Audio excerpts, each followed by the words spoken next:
Émile Cioran adalah salah satu filsuf paling menarik dan kontroversial pada abad ke-20. Lahir di Rumania dan kemudian menetap di Prancis, Cioran dikenal karena gaya tulisannya yang aforistik, serta pandangannya yang sangat pesimistis dan sinis terhadap kehidupan dan eksistensi manusia. Dalam berbagai karyanya, Cioran mengeksplorasi tema-tema berat seperti kesedihan, keputusasaan, dan absurditas kehidupan dengan cara yang provokatif dan mendalam. Kesedihan adalah salah satu tema utama yang sering muncul dalam tulisan-tulisannya. Bagi Cioran, kesedihan bukan hanya sekadar emosi yang sesekali dirasakan oleh manusia, tetapi lebih merupakan kondisi eksistensial yang mendalam.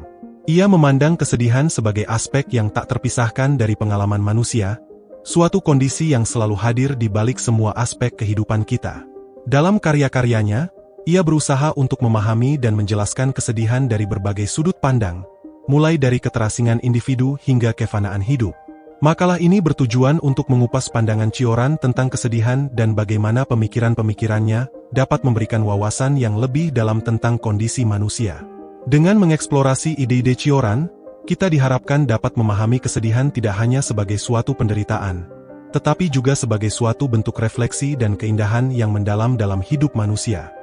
Émile Cioran lahir pada 8 April 1911 di desa Rinari, Rumania. Cioran muda menunjukkan kecerdasan luar biasa dan minat yang mendalam terhadap filsafat. Pada usia 17 tahun, ia masuk Universitas Bucharest untuk mempelajari filsafat dan bertemu dengan tokoh-tokoh intelektual penting yang mempengaruhi pandangan-pandangan awalnya. Pada tahun 1937, Cioran pindah ke Prancis dengan beasiswa dari Institut Francaise di Bukares. Di Prancis, ia mengalami transformasi intelektual yang signifikan. Meskipun awalnya menulis dalam bahasa Rumania, ia kemudian mulai menulis dalam bahasa Prancis dan menemukan suara filosofisnya yang unik. Karya-karya awalnya seperti On the Heights of Despair, 1934, mencerminkan pandangan-pandangan pesimistis yang akan terus menjadi ciri khas tulisannya. Selama Perang Dunia Kedua, Cioran tinggal di Paris dan menghindari konflik politik secara aktif. Namun, pasca perang, ia menetap secara permanen di Paris dan terus menulis. Karyanya, The Trouble with Being Born, 1973, dan The Temptation to Exist, 1956, menunjukkan perkembangan pemikiran filosofisnya yang semakin dalam dan kompleks. Dalam karya-karya ini, Cioran mengeksplorasi berbagai tema seperti absurditas, kesepian, dan terutama kesedihan sebagai inti dari pengalaman manusia. Cioran dikenal karena gaya penulisannya yang aforistik, yang berarti ia sering menulis dalam bentuk pernyataan-pernyataan singkat dan tajam yang penuh dengan makna. Gaya ini memungkinkannya untuk menyampaikan pemikiran-pemikirannya yang mendalam dan provokatif dengan cara yang langsung dan berdampak. Tulisan-tulisannya seringkali penuh dengan paradoks dan ironi, mencerminkan pandangan dunianya yang kompleks dan ambivalen. Meskipun pandangan-pandangan Cioran tampak suram, banyak yang menemukan keindahan dalam cara ia mengekspresikan kesedihan dan penderitaan manusia. Cioran tidak menawarkan solusi mudah untuk penderitaan eksistensial, tetapi ia mengajak pembacanya untuk merenungkan dan menghadapi kesedihan dengan keberanian dan kejujuran. Melalui pemikiran-pemikirannya, Cioran memberikan kita alat untuk memahami kesedihan sebagai bagian yang tak terpisahkan dari kondisi manusia, dan mungkin menemukan makna dan keindahan di dalamnya. 1. Kesedihan sebagai kondisi eksistensial. Émile Cioran memandang kesedihan sebagai kondisi eksistensial yang melekat pada kehidupan manusia. Bagi Cioran, kesedihan adalah refleksi dari kesadaran manusia akan kefanaan dan ketidakberdayaan dalam menghadapi takdir. Manusia, menurutnya, selalu berada dalam keadaan paradoks. Kita ingin hidup, namun kita juga sadar bahwa hidup itu sendiri penuh dengan penderitaan dan absurditas. Contoh dalam kehidupan sehari-hari adalah saat seseorang mengalami kehilangan orang yang dicintai. Kesadaran akan kefanaan hidup menjadi sangat nyata, dan kesedihan yang mendalam mengingatkan kita bahwa hidup ini sementara dan penuh dengan ketidakpastian. Kondisi ini membuat kita merenung tentang makna hidup dan kematian, serta keterbatasan kita sebagai manusia dalam menghadapi kenyataan tersebut. 2. Kesedihan dan keterasingan. Cioran juga menekankan bahwa kesedihan seringkali muncul dari perasaan keterasingan. Keterasingan ini bisa bersifat internal maupun eksternal. Internal, ketika individu merasa terpisah dari dirinya sendiri, merasakan konflik batin atau kehilangan arah. Eksternal, ketika individu merasa terisolasi dari orang lain atau masyarakat.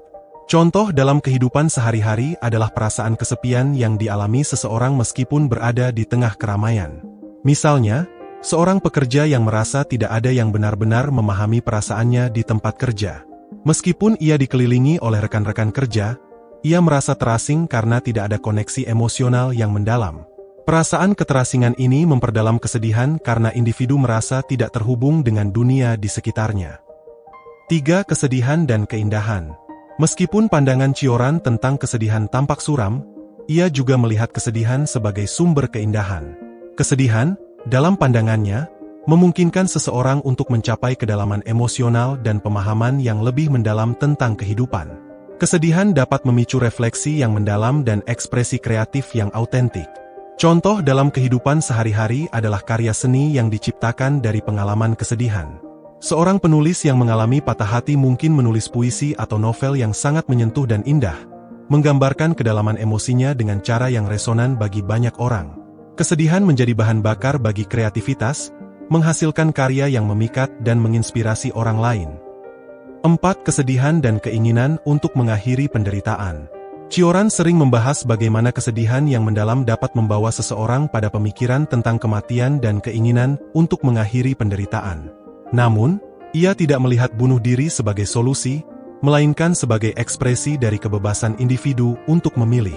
Keinginan untuk mengakhiri penderitaan adalah bagian dari pergulatan eksistensial manusia. Contoh dalam kehidupan sehari-hari adalah seseorang yang mengalami depresi berat. Mereka mungkin merasakan keputusasaan yang begitu mendalam sehingga muncul pikiran untuk mengakhiri hidup. Namun, dengan dukungan yang tepat, seperti dari keluarga, teman, atau profesional kesehatan mental, individu ini dapat menemukan cara untuk mengatasi penderitaannya dan menemukan kembali makna dalam hidup. Ini menunjukkan bahwa meskipun kesedihan dapat membawa kita pada titik terendah, ada potensi untuk bangkit kembali dan menemukan harapan. Solusi untuk pemahaman atas kesedihan dalam pandangan Emil Cioran. Emil Cioran, dengan pandangannya yang mendalam tentang kesedihan, mendorong kita untuk mempertimbangkan beberapa solusi yang dapat diterapkan dalam kehidupan sehari-hari untuk menghadapi dan memahami kondisi eksistensial ini. 1. Penerimaan dan refleksi diri. Mulailah dengan menerima bahwa kesedihan adalah bagian alami dari kehidupan manusia. Mengakui dan merenungkan kesedihan dapat membantu kita memahami diri sendiri dan eksistensi secara lebih mendalam. 2. Membangun koneksi emosional. Ciptakan dan pelihara hubungan yang mendalam dengan orang lain. Mengurangi rasa keterasingan dapat membantu mengurangi tingkat kesedihan yang dialami. 3. Mencari keindahan dalam kesedihan. Menggunakan kesedihan sebagai sumber inspirasi dan kreativitas. Menulis, melukis, atau menciptakan dalam bentuk seni lainnya dapat membantu mengungkapkan dan mengatasi perasaan kesedihan dengan cara yang produktif dan bermanfaat. 4. Menemukan makna dan tujuan hidup.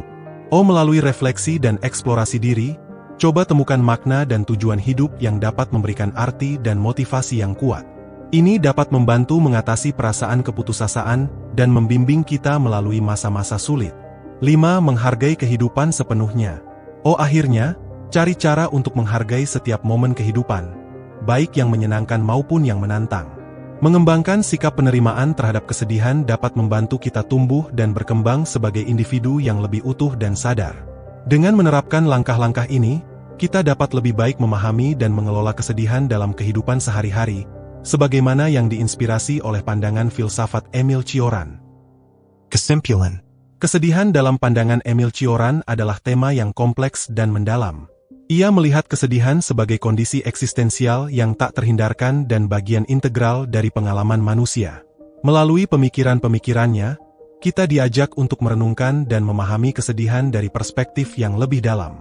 Kesedihan tidak hanya sebagai penderitaan, tetapi juga sebagai sumber refleksi, keterasingan, keindahan, dan pergulatan eksistensial yang memperkaya pemahaman kita tentang hidup.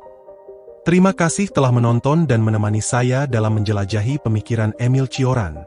Meski pandangannya mungkin terasa berat dan gelap, ada banyak pelajaran yang bisa kita ambil, terutama tentang bagaimana menerima ketidaksempurnaan dan keputusasaan dalam hidup. Jika Anda menikmati video ini, jangan lupa untuk like, komen, dan subscribe untuk konten filosofis lainnya. Dan jika Anda ingin mendukung channel ini lebih lanjut, pertimbangkan untuk bergabung dengan Patreon kami. Sampai jumpa di video berikutnya, dan tetaplah berpikir kritis.